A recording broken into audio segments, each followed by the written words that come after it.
Hello, YouTube. It's me, John Avenger, once again, and welcome back to Horrifying Movie Month. Now, this time we're talking about an anthology film that was released in 2011, done by a couple of different directors. You have Adam Green, Joe Lynch, Adam Rifkin, and Tim Sullivan, among others, in Chillerama. Basically, a nice nod to the 80s and the 90s exploitation, grindhouse films, the drive-in movies that came out around that time, and also in the 70s. The movie's pretty decent. Seeing it again, I heard the commentary from the directors that were having fun on this project. I do have some problems with this, and I'll get to that. And by the way, this will contain some spoilers for some of the plot, so I'm not going to explain too much, but there's some offensive stuff here, so I'm going to get to that. But anyway, this is fun though. This is a lot of fun. If you're looking for a different kind of a anthology film that's not VHS or Tales from the Dark Side or Creep Show or any of those, there's definitely a lot of fun to have here. There's some stories I do like, and there's some that I don't like. The first story is Wadzilla, which is basically a guy that gets so aroused by a woman that a giant sperm gets out of his nether regions, and it becomes this giant stop motion wad, and it looks pretty good. It's a lot of fun. It's weird, but I got the message. And also, the girls in the movie are really attractive. Most of the main cast is some other people in the movie. I forgot. Let me just check. The two leads that are in the movie that are at the drive-in, they're kind of generic characters and not really super deep or anything. But at 40% on Rotten Tomatoes, I can understand why critics don't like this. It's gross at sometimes, and there's some stereotypes in it, and it's not deep, but it's not supposed to be deep. It's supposed to be fun. It's not scary either, but that's par for the course with the tone that these movies have. These anthology films. It's an homage, yet to a different genre and style, yeah. And but I do have my issues with the movie. First, the movie's too long. I think at 2 hours, it's a little bit too long. The stories could have been shortened to 20 minutes apiece. 20 minutes apiece, 20, 40, 60, 80, yeah. And at 80 minutes, we get it, guys. There's just some scenes that drag on way too long, especially the Diary of Anne Frankenstein, but I'll get to that. I just think that the film is a little bit too long. There's some things you could have cut out. At the beginning, it starts with, I'm not kidding, a guy's taking a piss in a grave and he gets his junk bitten off. Yeah, that's not going to be for everybody. They don't show too much blood. It's blue, so to reduce the violence. But if you know what kind of movie you're getting into, yeah, that's the kind of film you're getting into. This is not a trauma movie. It feels like one, though. But Wadzilla is a lot of fun. I think that's the highlight of of this movie. It's great effects, decent cast, and some gross out humor. There's like jizz spreads on everybody, but it is what it is.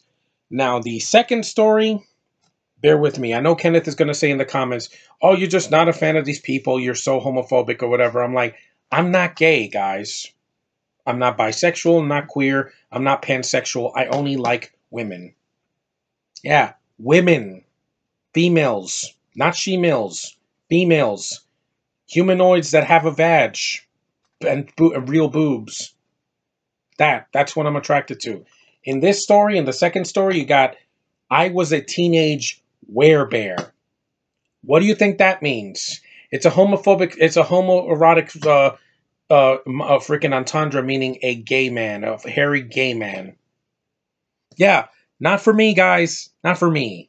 Granted, there's no like guys sucking each other's dick. No, I don't want to see that. That's something I never want to experience in my lifetime. That's just horrifying. But it's basically a rip of the 50s and 60s beach movies that came out. The ones with Frankie and Annette and John Travolta.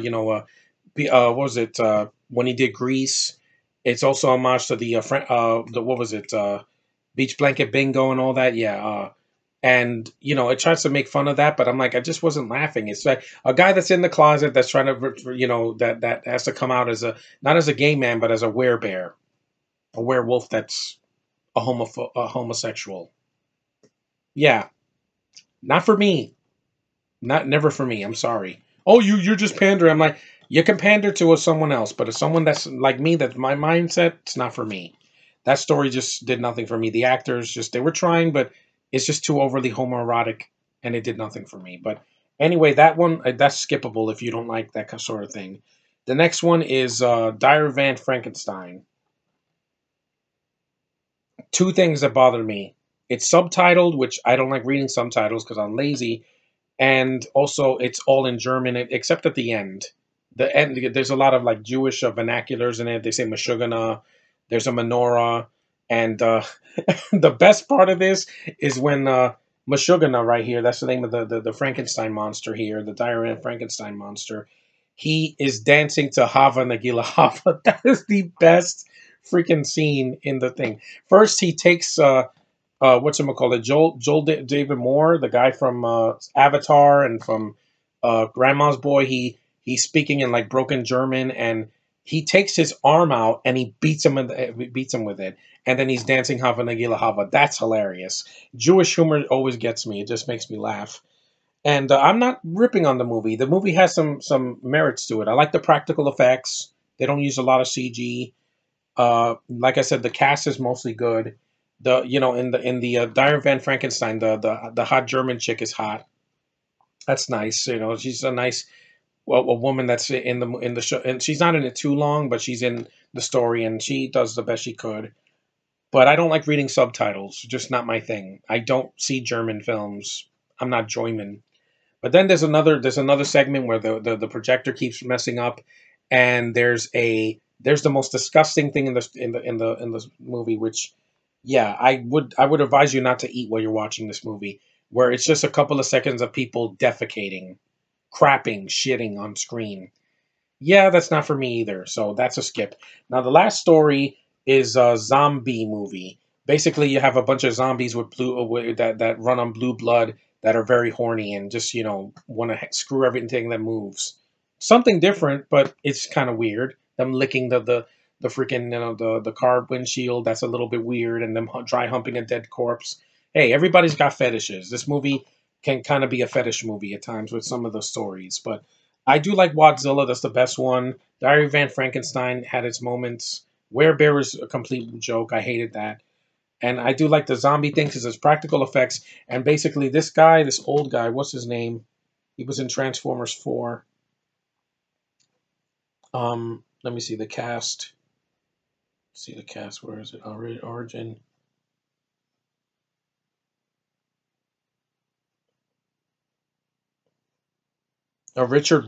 Richard Reel as Cecil Kaufman. Yeah, he basically he has a shotgun and he's quoting a bunch of movie lines. Granted, they said that they're movie nerds, which is not a movie nerd if you're just quoting random movie lines. You have to be knowledgeable about that sort of thing. You also have Corey Jones as Toby. They're the most of the cast in the at the drive-in. You have Callie Thorne as Maina. I thought she was cute and really well, really decent actors. Brendan McCreary as Ryan Miller, and you have Ward Roberts as Miller. So yeah, and there's a lot of crazy things in the zombie movie. A married couple is in the car with a baby, and the mom rips off the guy's junk, and I'm like, yeah, and yeah, it's that kind of movie, guys. If that's not your thing, then it's gonna gross you out. But I have a strong stomach. I've seen grosser movies than this. Yeah, I saw Son of the Mask, and that was disgusting. A horrible sequel to a movie I love so much. But there's some things that made me smile. I like the cast. The practical effects are good. Some of the stories don't piss me off, but it's too long. There's some pandering in it that I don't like, and some of the disgusting stuff like the feces and the jizz, some of that, and also the biting the guy's schlong off. Yeah, I don't want to see that. Again, that's just really weird. But the directors did a good job. They do make a cameo at the end, which is a nice meta. It's a little bit meta because they're seeing a movie while in a movie while directing the movie. So it's kind of meta. I like that. But if you're not seeing this, I say give it at least one watch. If you're grossed out by it, but you think it's a little bit too much for you, trust me, I understand. This is not for everybody. Critics probably said this is the most gross movie ever seen. There's a movie called the something Strangler, the Greasy Strangler, and they said that movie is way more disgusting. Let's see what the critics said about this. Not that I care, because I could care less what the critics say. They're going to probably give episode 9 like a 90%, saying it brings the finale to the franchise on a high note. After the last one, yeah, there's no consensus. Ray Weiss is also in the movie. You have Kane Hodder as Meshuggah, the Diary Van Frankenstein monster. There's one that says here, and I quote: "The film itself looks beautiful, much better than the small budgets it's illuminating. Overall, Chillerama Wama's absolutely worth the time." This one said, "This is pure vile juvenile spirit here, coming from a bunch of guys that grew up reading horror magazines and watching horror movies. They really love this stuff, and that love comes through clearly." They don't sound that negative. They just, they just, some people just say it's not for them, but hey, it's not for everybody. They gave it like a 5 point something on IMDb. I gave it a 6. It's still decent. There's still some stories here I do like. I like the premise that they're in a drive-in theater, which they barely have anymore. And it's fun to watch. For Halloween, it's definitely worth their time. There are worse ways to spend your time. And like I said, there's some problems. I already said it. Some of the pandering, some of the disgusting things, and the runtime. I think the runtime is way too long. You could have cut it in half. There's only so much you can see, before you get tired of it. I'm like, get to the next scene, please. The scene in German, just show the Jews in the beginning, trying to hide the Frankenstein monster, and then show the Germans talk for 5 minutes and then end it. You don't need to go on for 20, 30 minutes.